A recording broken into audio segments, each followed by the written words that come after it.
유하 보건간호학 기출풀이 세 번째 시간 21년 상반기를 보겠습니다. 36번 보건교육의 일반적 특성에 관한 설명으로 옳은 것은? 정답은 4번 보건교육은 지역사회에서 포괄적이고 중요한 업무이다. 이 부분은 보건간호학뿐만이 아니라 공중보건, 지역사회 간호와도 연관이 있습니다. 지역사회 간호를 보다 보면 가장 뭐뭐한 것은, 가장 어쩌고 저쩌고 한 것은, 이런 식으로 많이 물어봅니다. 지역사회 간호 중 가장 포괄적이고 중요한 업무는 보건교육이었고, 가장 많은 비중을 차지하는 것은 가정방문이었습니다. 나머지 보기도 볼까요? 1번은 교육자의 요구가 아니라 피교육자이지요. 교육자는 교육을 하는 사람, 교사를 말하고, 피교육자는 학생이었습니다. 학생, 대상자가 되려면 앞에 피가 붙어야 됩니다. 피가 안 붙으면 피를 본다. 2번은 한정이 아니라 조건에 적합하면 다양한 장소에서 실시될 수 있습니다. 3번은 어려운 것에서 쉬운 것이 아니라 쉬운 것에서 어려운 것. 5번은 추상적인 것에서 구체적인 것이 아니라 구체적인 것에서 추상적인 것이죠. 구체적인 것은 보고 만질 수 있는 거고, 추상적은 보고 만질 수 없는 것인데, 당연히 보고 만질 수 있는 것부터 설명을 해야지 잘 와닿겠다, 맞죠? 17번 보건교육 시 교육자와 대상자들 간 관계를 형성하고 대상자의 학습 동기를 높여주어야 하는 단계는? 정답은 1번 도입. 처음부터 막 수업하는 게 아니라 인사하고 자기소개하는 단계입니다. 38번 노인 환자에게 인슐린 주사 방법을 교육한 후 환자 스스로가 안전하고 정확하게 인슐린 주사를 수행하는지 평가하기 위한 방법은? 정답은 1번 관찰법이죠. 기술, 실기와 관련된 평가들은 관찰법이 좋았습니다. 관찰법을 쓸 수 있는 다른 예시들도 기억해보면 인슐린 주사 방법, 모유수유도 있었습니다. 39번 다음과 같은 평가의 유형은? 정답은 1번 절대평가. 정답을 고른 포인트는 박스 안에 80점 이상 모두 발급이죠. 절대평가란 미리 도달할 목표를 설정해놓고 목표에 도달되었는지를 보는 겁니다. 박스 안에서 목표가 뭐였습니까? 80점 이상이죠. 80점 이상은 모두 발급해줬답니다. 그러니까 절대평가가 맞죠? 40번 지방보건행정조직에 대한 보건복지부의 업무에 해당하는 것은? 정답은 3번 보건에 관한 기술을 지도 감독한다. 상당히 어려워하는 부분 중에 하나이죠. 문제에서 지방보건행정조직이라 하면 대표적으로 보건소를 떠올리시면 됩니다. 보건소에 대하여 보건복지부가 무엇을 하는가 묻습니다. 답은 3번 보건에 관한 기술을 지도, 감독한다. 이 말을 풀어서 말씀드리면 보건복지부가 보건에 관해, 쉽게 말해 건강에 관하여 이렇게 하면 좋겠다, 저렇게 하면 좋겠다 감독을 한다는 겁니다. 나머지 보기 1번, 2번, 4번은 행정안전부의 역할이라 보시면 됩니다. 5번은 해당 사항 없고 40번이 어려운 것이 보건소가 지시를 보건복지부에서만 받는 게 아니고 행정안전부에서도 받습니다. 지시를 두 군데서 받는다 맞죠? 지시를 두 군데서 받는다? 세 글자로 뭐라고 했을까요? 그렇죠. 이원화라고 했다 맞죠? 이원화. 지시를 두 군데서 받는데 각각 어디에서 어떤 지시를 받는지 모르기 때문에 헷갈립니다. 각각 어떤 지시들을 받는지 볼까요? 보건복지부에서는 보건에 관한 기술을 지시, 감독받고 행정안전부에서는 인력과 예산을 지시, 감독받습니다. 쉽게 말하면 보건 들어가면 보건복지부고 인력과 예산 또는 일반 행정 나오면 행정안전부입니다. 나머지 보기 1번, 2번, 4번은 인력과 예산이라는 말이 들어갔으니까 행정안전부가 되겠다 맞죠? 더 자세한 설명은 보건행정 4편, 보건행정 조직에서 볼 수 있습니다. 이해도 이해인데 이거를 안 외우면 계속 헷갈립니다. 오늘 지금 이 순간 딱 외워주세요. 보건 들어가면 보건복지부, 인력 예산 또는 일반 행정은 행정안전부. 쉽다 맞죠? 41번 다음에서 설명하는 보건의료시설은 정답은 4번 보건진료소. 포인트는 박스 안에 농어촌 등 보건의료를 위한 특별조치법이죠. 농어촌 등 보건의료를 위한 특별조치법에 의해 설치된 기관이 바로 보건진료소죠. 나온 김에 설치 목적도 보면 보건의료 취약지역에 보건의료 서비스 접근성 제고라는 말이 있는데 여기서 보건의료 취약지역이 어디를 말하겠습니까? 그렇죠. 벽지 오지죠. 42번 보건의료 체계 구성요소 중 인력, 시설, 장비, 지식 및 기술의 범주로 분류되는 것은 정답은 3번 보건의료 자원의 개발. 자원은 쉽게 말하면 써먹을 수 있는 걸 말합니다. 인력, 다른 말로 사람을 써먹으면 인적 자원이고 시설 장비는 물적 자원, 지식 및 기술은 지적 자원이죠.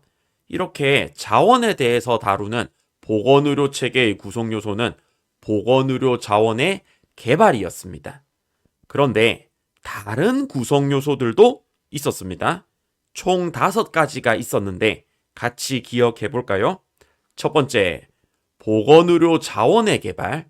두 번째, 자원의 조직화. 세 번째, 보건의료 서비스의 제공. 네 번째, 경제적 지원. 다섯 번째, 보건의료 정책 및 관리. 첫 번째, 보건의료 자원의 개발은 방금 한 거죠. 쉽게 말해 써먹을 자원 개발한다는 말이고, 두 번째, 자원의 조직화. 여기서 조직은 단체라고 생각하면 됩니다. 예시로 국가보건기관, 정부기관이 있는데 말만 들어도 단체 느낌이다 맞죠? 국가보건기관은 보건소, 정부기관은 보건복지부가 대표적입니다. 세 번째, 보건의료 서비스 제공. 예시로 1차, 2차, 3차 서비스가 있네요. 1차는 의원급에서 제공하는 서비스, 2차는 병원급에서 제공하는 서비스, 3차는 상급 종합병원에서 제공하는 서비스. 네 번째, 경제적 지원은 돈입니다. 예시로 공공재원은 국가에서 쓰는 돈이고 외국 원조는 외국에서 돈 빌리는 겁니다. 다섯 번째, 보건의료 정책 및 관리는 윗사람들이 하는 거. 윗사람들이 정책 만들고 관리하려면 지도력, 쉬운 말로 나를 따르라, 이래라 저래라 하는 게 필요하고 의사결정, 서류에 사인하고 이런 것들을 한다는 겁니다. 자, 이렇게 5가지를 봤는데 특히 많이 헷갈려 하시는 부분이 있습니다.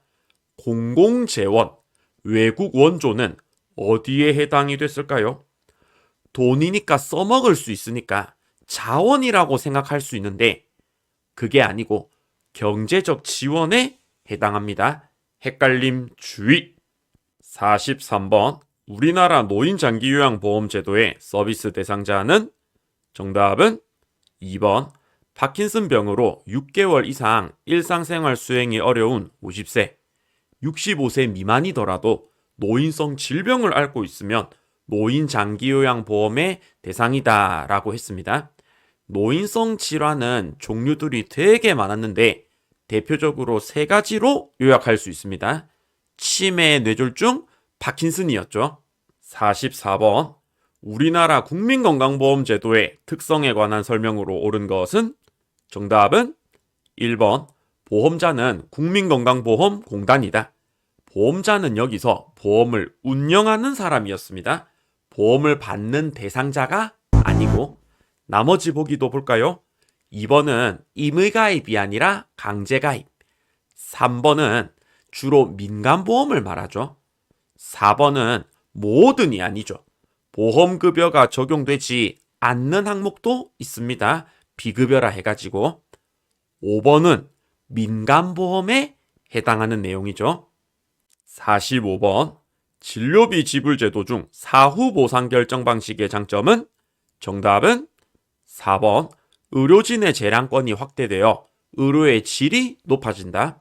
사후 보상은 진료를 다 받고 진료비를 지불하는 것인데 대표적인 진료비 지불 제도가 그렇죠. 행위별 수가제였습니다. 그래서 45번은 행위별 수가제의 장점을 묻는 문제로도 볼 수 있겠네요. 46번 고도 20에서 30km의 대기층에 있으며 태양의 자외선을 일정하게 막아주는 곳은 정답은 2번 오존층. 47번 다음에서 설명하는 대기 오염 현상은 정답은 1번 산성비. 포인트는 박스 안에 지상으로 강하하여 요 부분이죠.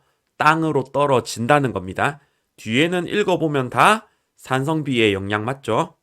48번 도시하수처리법의 순서로 옳은 것은 정답은 1번 스크린, 침사지, 침전지, 활성온이법. 이 문제 맞추셨을까요? 맞추시면 평소에 공부 열심히 하신 겁니다.